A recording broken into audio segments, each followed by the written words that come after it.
नमस्कार मित्रांनो, सुस्वागतम. मुरंबा मालिकेच्या आजच्या भागामध्ये इन्स्पेक्टर साहेब हे घरी आलेले असतात आणि रमाजीच बद्दल त्यांची जी काही प्रतिक्रिया आहे ते सर्व काही आता अक्षयला विचारत असतात. तर अक्षय आता तेथेच असतो. इन्स्पेक्टर साहेब म्हणतात की अक्षय मुकादम आहो, त्या दिवशी रमा मुकादम यांचं काय घडलं ते तुम्ही पाहण्यासाठी तेथेच होता.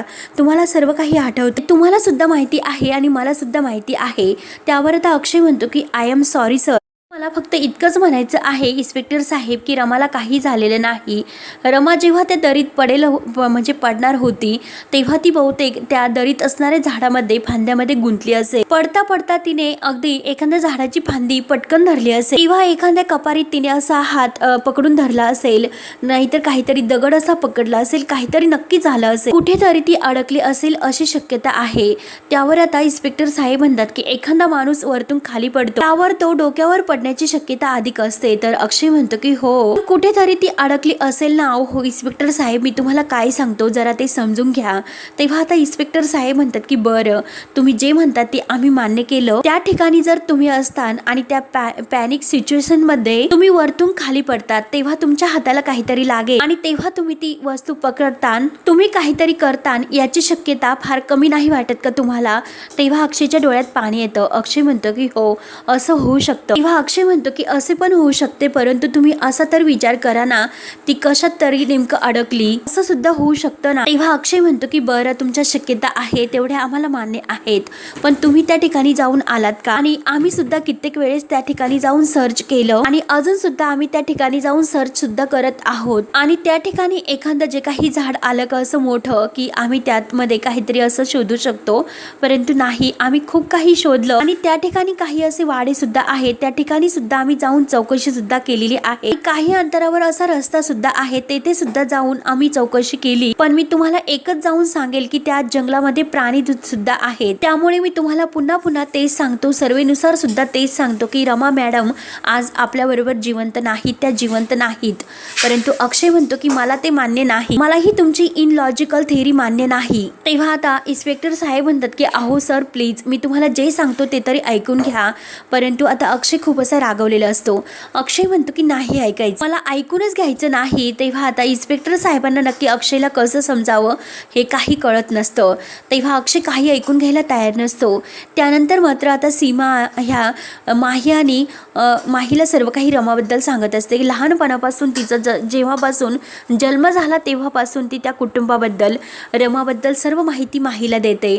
नैना सुद्धा ऐकत असते. रमाचा ज्या कुटुंबात जन्म झाला त्या कुटुंबात नव्हती संपत्ती, नव्हता पैसा, परंतु आमची रमामध्येच त्यांची खूप मोठी अशी श्रीमंती. आणि तुला माहिती आहे की एकदा काय झालं, एकदा झाला एक खूप मोठा असा घात. रमाच्या वडिलांचा झाला एक खूप मोठा असा अपघात. रमाचे बाबा गेले देवाघर, एकटी रमा आणि तिच्यावर पडली सर्व जबाबदारी. एका रात्रीमध्ये छोटीशी रमा झाली खूप मोठी, सुटली शाळा, फुटली पाटी. रमाने मात्र धीर सोडला नाही. रमा भेटली जगात होऊन सायकलवर स्वार. एवढ्याच्या रमाने घेतला सर्व घराचा आधार, आर्थिक भार सर्व काही तिने आपल्या डोक्यावर घेतला आणि तिच्या आई बरोबर तिने चालू केला एक व्यवसाय. तिच्या आई बरोबर तिने चालू केला एक असा घरोघरी व्यवसाय आणि प्रत्येक घरोघरी जाऊन विकले त्यांनी मराठमोळी असे पदार्थ. त्यामुळे असं सुरू झाला त्यांचा चरितार्थ. आणि असं करता करता आमची रमा झाली स्वयंपाकात इतकी तरबेज, तिच्या हातची चव लगेच ओळखून यायची. मात्र आता रमाला जे काही कुकिंग क्वीनचे बक्षीस मिळाले असतं आणि जी काही विजेता आहे, विनर ती ठरलेली असते.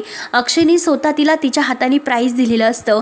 हे सर्व काही आता सीमाला आठवते आणि ती सर्व माही आणि नैना या दोघींना सांगते. माणुसकीची कायम तिला जाण होती. ती कधी कुणाला दुखवत नव्हती. कोण लहान कोण मोठं असं कधीही ती मानायचे नाही, परंतु जर कुणावर अन्याय झाला तरी मात्र ती करायची दोन. पण गोरगरिबांची मदत करण्यासाठी सतत तिचे हात पुढे असायचे. अशी होती आमची रमा. त्यानंतर आता इकडे इन्स्पेक्टर साहेब अक्षयला म्हणत असतात की मी तुम्हाला एकदा सांगतो की त्यांची बॉडी. तेव्हा मात्र आता बॉडी म्हटल्यानंतर आता अक्षयला खूप राग येतो. अक्षय इन्स्पेक्टर साहेबांना खूप रागवतो की तुमचं नेमकं काय सुरू आहे, काय चाललं हे? अहो पाटील सर, मला माफ करा, पण का सारखं तुम्ही बॉडी बॉडी असं म्हणतात? ती कशी जगली असेल, कशी जिवंत असेल, कशी ती वाचली असेल, मी तुम्हाला तेच सांगण्याचा प्रयत्न करतोय आणि तुम्ही सतत मात्र ती जिवंत असू शकत नाही हे का सांगतात? तेव्हा आता अभि आणि सर्वजण तेथे असतात. तर तेथे शशिकांत सुद्धा येतो. इन्स्पेक्टर साहेब आता अक्षयला अगदी पूर्ण समजावून वैतागून जातात आणि तरी सुद्धा ते अक्षयला म्हणतात की हे बघा सर, मला तुमचं सर्व म्हणणे मान्य आहे, परंतु माझं काही ऐकून घ्या. तेव्हा अक्षय म्हणतो की मला तुमचं काही एक ऐकून घ्यायचं नाही. तुमचं हे जे काही लॉजिकल एक्सप्लेनेशन आहे ना ते मला काही नको. अरे अभि तूच बघ मी त्यांना काय सांगतो. अरे यार ती जिवंत आहे आणि हे मला किती असं म्हणतात की रमा जिवंत नाही म्हणून, तू समजाव त्यांना. तेव्हा अक्षय पुन्हा सॉरी बोलतो आणि आता अभिला म्हणतो की यांनी कुठलंही आतापर्यंत एखादं हॉस्पिटल चेक केलं का? कोणत्याही हॉस्पिटलमध्ये जाऊन यांनी रमाला शोधलं नाही, त्यामुळे आतापर्यंत यांनी काही अशी चौकशी केलेली नाही. कुठे जाऊन तुम्ही चौकशी केली का, लोकांना विचारलं का? तेव्हा आता इन्स्पेक्टर साहेब अक्षयला इतकं भडकलेले असताना शांतपणे सांगतात की अक्षय सर प्लीज शांत व्हा. अहो आम्ही अशा बऱ्याच हॉस्पिटलमध्ये गेलो होतो. तेव्हा अक्षय म्हणतो की हो तुम्ही गेला होतात, मग तेथे तुम्हाला रमा सापडली का? रमाची काही बॉडी वगैरे सापडली का? म्हणजे याची अजून पण शक्यता आहे की रमा जिवंत आहे.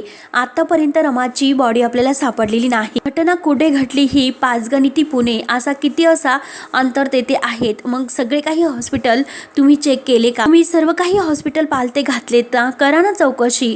मला पूर्ण खात्री आहे की माझी रमा जिवंत आहे. तेव्हा इन्स्पेक्टर साहेब म्हणतात की हो तुम्ही म्हणतात तसं सुद्धा होऊ शकतं, पण तुम्हाला एक गोष्ट सांगा, 15 दिवस इतकं खाणं पिणं न असणारे कोणी सहन कसं करू शकेल? तेव्हा मात्र आता अक्षय म्हणतो की हो हो करू शकेल सर, हे करू शकतात कारण रमाला कोणीतरी नक्की मदत केली असेल, नक्की कोणीतरी तिला खायला प्यायला दिले असेल. मला पूर्ण खात्री आहे की माझी रमा जिवंत आहे, माझी रमा कुठेही गेलेली नाही. तेव्हा आता अक्षयच्या ह्या सांगण्यावरून इन्स्पेक्टर साहेब म्हणतात की ठीक आहे आपण हॉस्पिटल आणि पाडे हे सर्च करूयात. तेव्हा मात्र आता अभि हा इन्स्पेक्टर साहेबांना सॉरी म्हणतो. तर आता इन्स्पेक्टर साहेब म्हणतात की हो आम्ही त्यांची परिस्थिती समजू शकतो, पण आता हे जे काही म्हणतात ना ते फिल्म्स वगैरे यात पाहायला अगदी बरं वाटतं, परंतु खऱ्या आयुष्यामध्ये असं काही घडत नसतं. आणि एनिवे जर तुमचं म्हणणं असेल तर पुन्हा आपण सर्च करूयात असं इन्स्पेक्टर साहेब आता ठरवतात. त्यावर आता अक्षय म्हणतो की थँक्यू पाटील साहेब, आणि यावेळेस मात्र तुम्ही एकटे सर्च करण्यासाठी जाऊ नका, मी तुमच्या सोबत येतो. त्यावर आता अभि म्हणतो की अक्षय तू सुद्धा एकटा नाही जात, मी सुद्धा तुझ्या सोबत येतो. तेव्हा मात्र आता इकडे सीमाने जे काही आता माहीला सांगितलेलं असतं की रमाच्या स्टोरीबद्दल लहानपणापासून, तेव्हा माही हे सर्व ऐकून सीमाला म्हणते की आंटी मला रमा आणि माझी स्टोरी ही सेम सेम वाटते. नैना विचारते की कसे ग? तर आता माही म्हणते की अगं आंटी बोलल्या की रमाचे डॅड पण गेले आणि माझा डॅडू सुद्धा गेला, अगदी सेम आमचं दोघींचं पण. तेव्हा आता सीमा म्हणते की एक मिनिट, अगं तुझे तर बाबा आहेत ना? तेव्हा नैना म्हणते की हो, आणि आई? तेव्हा मात्र आता माही थोडीशी नाराज होते आणि म्हणते की नैना माझी खरी आई मला नाही, मला सावत्र आई आहे. तेव्हा नैना म्हणते की अगं पण तुला सावत्र आई तर आहे ना? परंतु माहीला खूप राग येतो. माही म्हणते की अगं shut up Naina, she is not my mom, ती फक्त आणि फक्त माझ्या डॅडची वाईफ आहे, माझी कोणीही नाही. अगं नैना मी किती वेळेस तुला सांगू हे सर्व? तेव्हा आता नैना म्हणते की अगं सावत्र जरी असली तरी आईच आहे ना. आणि माही ही वैतागून उठते की रमा बिमा नाही व्हायचं. तेव्हा आता सीमा आणि नैना या दोघींना मात्र टेन्शन येतं. त्यानंतर मात्र इकडे मधुवती आजी ही शशिकांतला काहीतरी सांगते आणि चहा घेत असते. तेव्हा शशिकांत म्हणतो की काकू अगं तू पण. मधुवती आजी म्हणते की तू काय तू, अरे मर्दासारखा मर तू, बायको काय करते कुठे जाते यावर लक्ष ठेवायला नको का? आणि तुला हे माहिती सुद्धा नाही का बायको कुठे जाते ते? इतका कोणता मोठा असा कामाचा तू डोंगर उपसतो? अरे सांग की माहिती आहे का तुला ती की कुठे गेली म्हणून?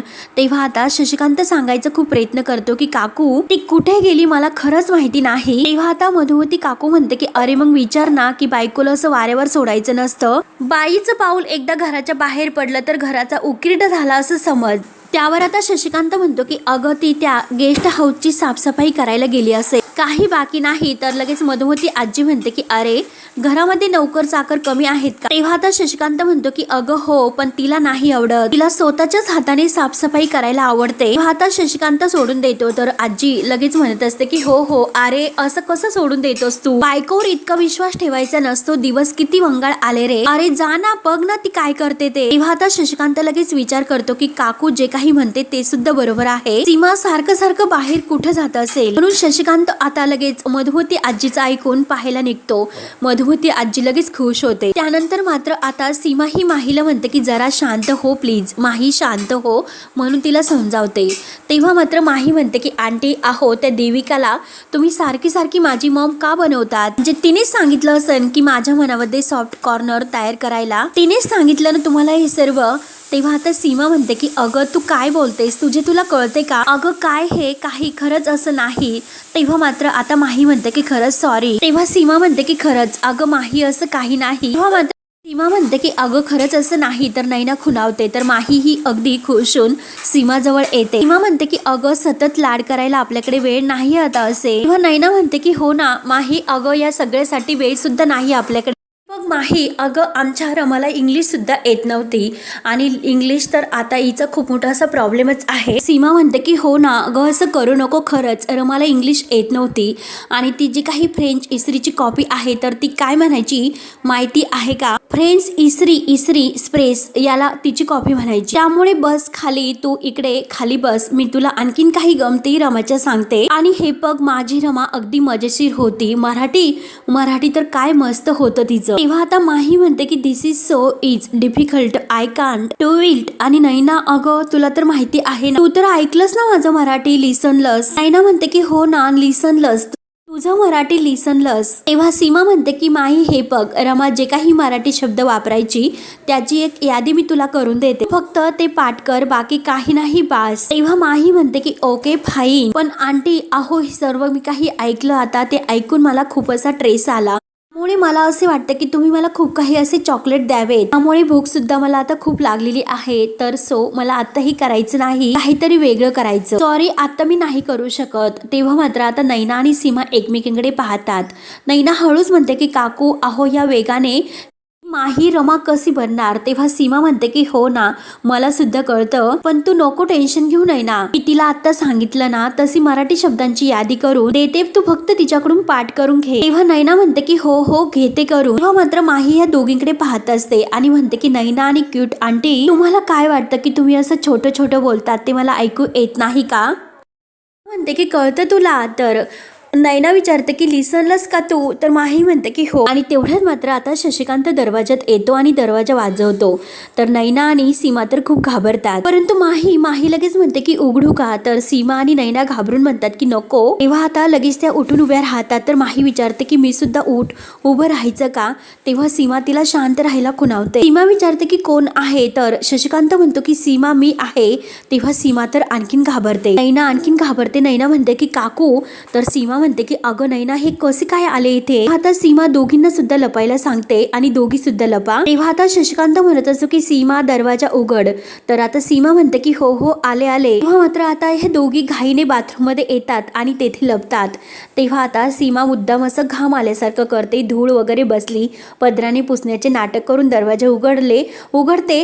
तर आता साफसफाई करत होते अहो असं म्हणते. तेव्हा शशिकांत म्हणतो की साफसफाई, अगं सीमा किती वेळ लावला तू दरवाजा उघडण्यासाठी. तेव्हा शशिकांत म्हणतो की खरंच क्या बात हे, किती असं चकाचक करून ठेवलं. अगं सीमा हे गेस्ट हाऊस आहे, घर नाही. तेव्हा सीमा म्हणते की हो बघा ना मी हे सर्व आवरत होते. तर शशिकांत म्हणतो की अगं नोकर आहे, तू त्यांना सांगायचं, तू कशाला करत होती. त्यानंतर मात्र आता बाथरूम मध्ये नैनाही माहीला म्हणत असते की शांत राहा शांत. तेव्हा सीमा म्हणते की अहो मी तुम्हाला असं म्हटलं की खूप दिवस झाले की हे आवरलेलं नाही म्हणून साफ करून टाकावं असं मला वाटलं, म्हणून मी ही साफसफाई करत होते. म्हणजे अक्षय मला असं म्हणत होता की अलीकडे तू काही लिहित नाही म्हणून हात मात्र असा लिहिता ठेव, म्हणून मी इकडे आले आणि मला असं वाटलं की इकडे येऊन आपण असं लिहूयात, तुम्ही चिडला तर नाही ना. शशिकांत म्हणतो की नाही. सीमा विचारते की तुम्ही रागावलं तर नाही ना. शशिकांत म्हणतो की अगं मी तुला सहज विचारतो आणि ती मधुमती काकू आहे ना ती काय मला बोलत असते, तुझी बायको सारखी बाहेर असते म्हणून मला असं वाटलं की बघूयात एकदा येऊन. सीमा म्हणते की अहो घरीच असते ना. आणि तेवढ्यात मात्र नैनाच्या हातातून जे काही शूज असतात तर ते खाली पडतात आणि त्याचा आवाज होतो. तेव्हा शशिकांत अगदी संशयाने पाहत असतो. नैना आणि माही तर खूप घाबरतात आणि सीमा तर डोक्याला हातच लावते. शशिकांत विचारतो की कोण आहे ग. तर सीमा म्हणते की उंदीर असेल. तेव्हा सीमा खूप घाबरते आणि उंदीर असं म्हणते. तर शशिकांत म्हणतो की हो का. सीमा म्हणते की हो मगाशी खूप असा मोठा उंदीर एक होता.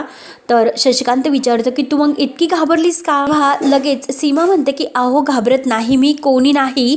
तर लगेच शशिकांत म्हणतो की सीमा बाजूला हो. हा शशिकांत काही ऐकायला तयार नसतो आणि आता सीमा म्हणत असते की नाही अहो मी तुम्हाला सांगते ना ऐकत जा, परंतु शशिकांत कुठे ऐकणार असतो. तो डायरेक्ट आता बाथरूम जवळ येतो. आता बाथरूम उघडल्यानंतर डायरेक्ट नैना ही पुढे येते आणि नैना ही शशिकांतकडे पाहत असते. नैना तर खूप घाबरते. शशिकांत तिला म्हणतो की तू आणि इकडे काय करतेस म्हणून तिला बाहेर ओढतो. तेव्हा आता शशिकांत रागाने सीमाला विचारतो की सीमा तुमच्या दोघींचं काय सुरू आहे, तुम्ही दोघी जणी कसला प्लॅन करता. तेव्हा सीमा म्हणते की प्लॅनिंग काही नाही, हिला राहण्यासाठी घर नव्हतं म्हणून मी तिला म्हटलं की इथे राहा काही हरकत नाही. तेव्हा आता शशिकांत खूप चिडतो आणि म्हणतो की माझ्या परवानगी शिवाय सीमा. तेव्हा आता शशिकांत म्हणतो की आउट आउट चल निघ. तेव्हा सीमा म्हणते की अहो असं करू नका, मी प्लीज तुमच्या समोर हात जोडते पण तुम्ही असं करू नका, प्लीज असं वागू नका. तर शशिकांत म्हणतो की अगं मग मी काय करू. तेव्हा शशिकांत परत म्हणतो की सीमा अगं तुला का कळत नाही की मी बदलायचा प्रयत्न करतोय आणि हे बघ अगोदर मी ज्या चुका केल्या होत्या त्या चुका मान्य तर करतो ना, त्या चुका तू परत समोर का आणते. आणि नैना समोर तो हात जोडतो की बाई प्लीज तू येथून जा प्लीज. तेव्हा आता नैना म्हणते की सॉरी अहो खरंच सॉरी, पण तुम्हाला जे काही वाटतं ना तसं सीमा काकूंचा काही उद्देश नाही. अहो खरंच मला राहायला जागा नव्हती म्हणून मी येथे राहायला आले होते आणि खरंच तुम्हाला आता प्रॉब्लेम होतो. मी जाते काकू, मी जाते तुम्हाला उगाच त्रास नको काकू. अहो मी जाते बर का जाते. सीमा म्हणते की नको नाही तू कुठेही जाऊ नकोस, तू असं कसं कुठे जाशील, तू इथेच राहायचं. तेव्हा नैना ही डोळा मारून म्हणत असते की हो तू इथेच. नाही तर काकू मी जाते. सीमा म्हणते की नाही इथेच राहायचं, परंतु नैना ही मुद्दाम म्हणत असते की नाही काकू मी इथे नाही राहू शकत. तेव्हा आता मुद्दाम शशिकांत समोर त्यांचंही चालू असतं. त्यावर आता नैना ही मस्त खुणावते. तर सीमा म्हणते की हो बरोबर आहे तुझं, तुला तर जायला हवं आणि ही इथे नाही राहू शकणार, कारण कसं की मी यांच्या शब्दाबाहेर नाही, मी यांना घाबरते. अगदी हे म्हणतील अगदी तसंच मी सुद्धा करेल, त्यामुळे तू जा इथून, जा बरं इथून तू जा. तेव्हा नैना आता रडण्याचे नाटक करते आणि काकू तुम्ही आता माझी काही काळजी करू नका, मी करेल माझं मॅनेज, मी जाते बरं का आता काकू तुम्ही स्वतःची काळजी घ्या, मी करेल मॅनेज काकू मी जाते. तेव्हा आता सीमा सुद्धा अगदी रडण्याचं नाटक करते आणि ह्या दोघींचा मस्त प्लॅन सुरू असतो जोपर्यंत शशिकांत आता नैनाला थांब म्हणत नाही तोपर्यंत. तेव्हा आता शशिकांत लगेच म्हणतो की थांब आणि हे बघ नैना मी पूर्वीचा शशिकांत मुकादम नाही राहिलेलो, तू इकडे राहू शकते पण आमच्या घरातील कोणत्याही प्रकरणामध्ये तू लुडबुड मात्र करायची नाही. त्यावर आता नैना म्हणते की अजिबात नाही, मला तर फक्त राहण्यासाठी जागा हवी होती, डोक्यावर एक छप्पर मिळालं बास झालं, मला काय दुसरं हवं आहे. म्हणून आता नैना ही अगदी हात जोडून विनवणे करण्याचं नाटक करते, मी नाही असं काही परत वागणार. तेव्हा शशिकांत म्हणतो की सीमा बरं ठीक आहे तू तिची सगळी व्यवस्था कर.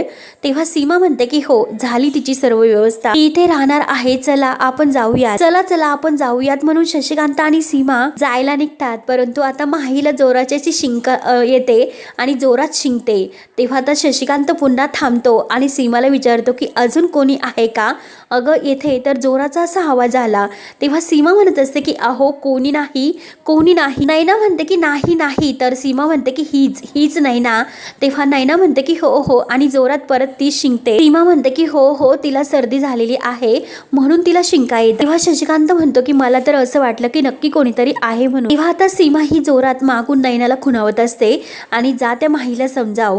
म्हणून आता शशिकांत आणि सीमा बाहेर जातात. त्यानंतर आणि अभि घरी येतात तर आनंद हा फोनवर बोलत असतो की तुम्हाला जर काही कळाले तर तुम्ही मला कळवा. आणि तेव्हा आता हे दोघे घरी येतात तर काका सुद्धा बाहेर येतात.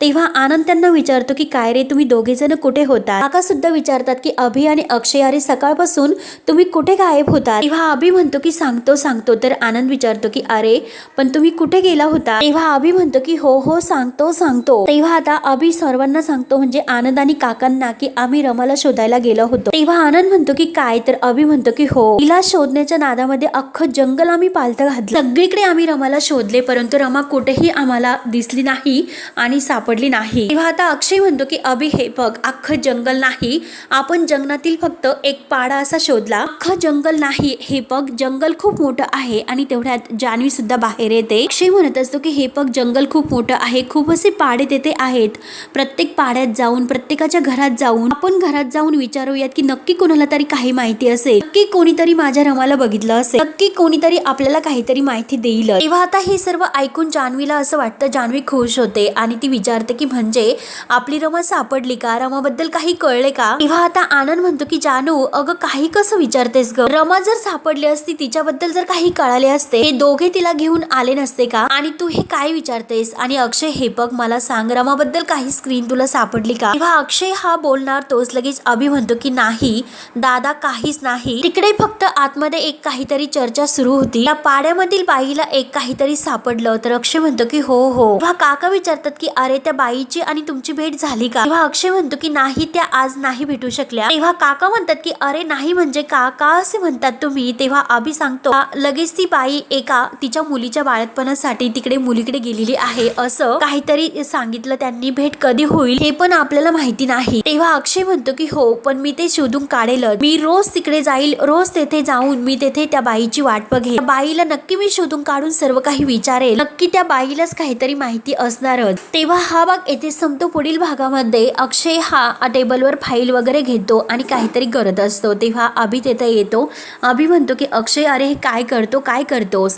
तेव्हा अभि त्या फाईल उचलतो आणि अक्षय हे जे काही करतो ना ते सर्व करून तुलाच त्रास होतो. अक्षय म्हणतो की अरे अभय काही नाही.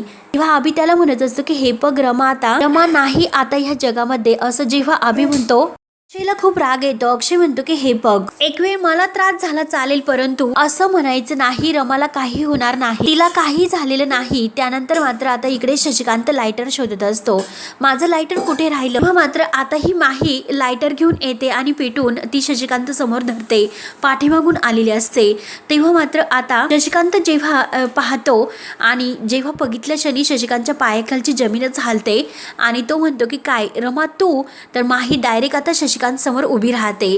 तेव्हा आता पुढे काय काय होतं हे पाहण्यासाठी आपल्या चॅनलला नक्की सबस्क्राईब करत राहा. धन्यवाद.